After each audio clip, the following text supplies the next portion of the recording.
দর্শক, আপনাদের নিশ্চয়ই মনে আছে বেশ কিছুদিন আগে সৌদি সরকার একটি বড় ধরনের প্রজেক্ট হাতে নিয়েছিল, যেই প্রজেক্টের আওতায় অত্যাধুনিক সুযোগ সুবিধা, প্রযুক্তি নির্ভরতা এবং বিলাসবহুল চিন্তার প্রয়োগ ঘটিয়ে যেই প্রজেক্টটি নেওয়া হয়েছিল। অনেকটা বলা হয়ে ভাবা হচ্ছিল যে দুনিয়ার বুকে যেন এক টুকরো স্বর্গের নির্মাণ। সেই নিয়ম প্রজেক্ট নিয়ে আজকে কথা বলবো। সেই নিয়ম প্রজেক্ট ছোট করে নিয়ে আসছে সৌদি সরকার এবং তার পরিবর্তে তারা এআই হাব নির্মাণের দিকে ঝুঁকছে। আমরা জানবো যে কেন এই প্রজেক্ট থেকে তারা পিছু হটলো বা এখন তাদের চিন্তা কি। তার আগে আমরা একটু জেনে নিতে চাই যে নিয়ম প্রজেক্টটাই কি। নিয়ম হচ্ছে সৌদি সরকারের উত্তর পশ্চিমাঞ্চলে লোহিত সাগরের উপকূলে মিশর জর্ডান সীমান্তের কাছাকাছি প্রায় 26,500 বর্গ কিলোমিটার আয়তনের একটি শহর, সৌদি আরবের পুরা ভূখণ্ডের সাথে তুলনা করলে একটি ছোট শহর। তো সেই শহরকেই একটা হচ্ছে ভবিষ্যৎমুখী মেগা সিটি প্রকল্পের আওতায়, এটা মোহাম্মদ বিন সালমান 2017 সালে ঘোষণা করেছিলেন। এই প্রকল্প ভিশন 2030 এর প্রজেক্টের আওতায় এই নির্মাণ ছিল এই নিয়ম প্রজেক্ট। এই প্রজেক্টের আওতায় ছিল হচ্ছে দ্য লাইন, একটা 170 কিলোমিটার দীর্ঘের একটা শহর, যেখানে কোনো গাড়ি থাকবে না, কোনো কার্বন নিঃসরণ হবে না, সম্পূর্ণ এআই নির্ভর, প্রযুক্তি নির্ভর, পরিবেশ বান্ধব। সেখানে বাসস্থান থাকবে, অফিস, স্কুল, সব যেন 5 মিনিটের হাঁটা পথের দূরত্বের মধ্যে থাকে। আরেকটা ছিল অক্সাগন, সেটা হচ্ছে যে ভাসমান শিল্পনগরী, প্রযুক্তি নির্ভর উৎপাদন কেন্দ্র, লোহিত সাগরের উপর এটি নির্মিত। আরেকটা হচ্ছে ট্রোজেনা। এই নিয়ম প্রজেক্টের প্রধান অংশগুলোর একটি, সেটা হলো পাহাড়ি পর্যটন কেন্দ্র, শীতকালীন খেলাধুলা যেমন স্কিইং থাকবে।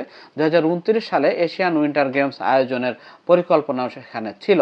তারপরে আরেকটা ছিল যে বিলাসবহুল দ্বীপ রিসোর্ট সেখানে থাকবে, যার মূল উদ্দেশ্য ছিল তেল নির্ভরতা কমানো, নবায়নযোগ্য শক্তির শতভাগ ব্যবহার, গ্রিন এনার্জি, আর কৃত্রিম বুদ্ধিমত্তা, রোবট প্রযুক্তির ব্যবহার এবং বিশ্বব্যাপী বিনিয়োগ ও মেধা আকর্ষণ। সবচেয়ে বড় যে আকর্ষণের উদ্দেশ্য ছিল, সেটা হলো যে পুরো বিশ্বকে দেখিয়ে দেওয়া। এই যে একটা উচ্চাভিলাষী একটা প্রজেক্ট, এই প্রজেক্ট থেকে সৌদি সরকার এখন পিছু টান দিচ্ছে।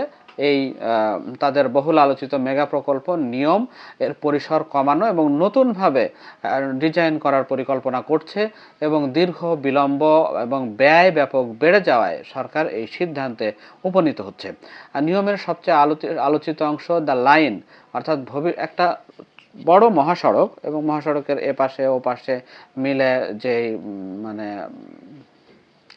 আবাসন এবং শপিং মল এবং স্কুল, এগুলোর ছিল, পরিকল্পনা ছিল, সেগুলো কাটছাট করা হচ্ছে। পুরো ধারণাটি এখন নতুনভাবে করা হচ্ছে। নিয়ম প্রকল্পকে এখন একটা ডেটা সেন্টার এবং কৃত্রিম বুদ্ধিমত্তা এআই এর হাব হিসেবে গড়ে তোলার পরিকল্পনা আঁটছে সৌদি সরকার।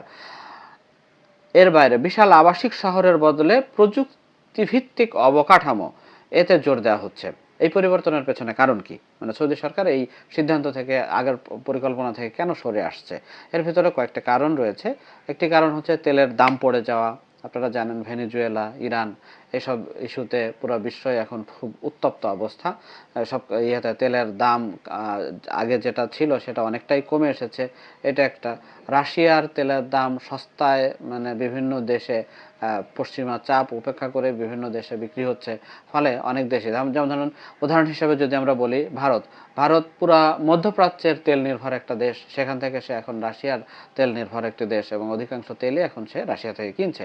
ফলে চাহিদাও কমছে মিডল ইস্টের তেলের, এখানে তেলের দামও পড়ে গেছে।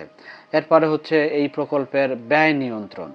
দীর্ঘদিন ধরে এই প্রকল্পটা চলছে। এই প্রকল্পটা আসলে যে ধরনের উচ্চাভিলাষী সুযোগ সুবিধাকে টার্গেট করা হয়েছে, এগুলো অর্জন করতে গেলে, সফল প্রয়োগ ঘটাতে গেলে বিপুল অর্থায়ন দরকার, এবং এই দীর্ঘ সময় এবং বিপুল অর্থায়ন এটি অনেকটা সরকারের নিয়ন্ত্রণের বাইরে চলে যাচ্ছে। বিশেষ করে ধরেন মিডল ইস্ট ক্রাইসিস যে এখন চলমান রয়েছে, জিও পলিটিক্যাল ইস্যুগুলো, তো সেই ইস্যুগুলোতে প্রতিরক্ষা খাতে এক্সট্রা নজর দিতে হচ্ছে সৌদি আরবকে, এবং সেই প্রতিরক্ষা ব্যয়ও কিন্তু কম না, সেখানেও বিপুল পরিমাণ অর্থের ব্যাপার। তো সেটা একটা কারণ, অর্থনৈতিক চাপ বেড়ে গেছে এসব কারণে।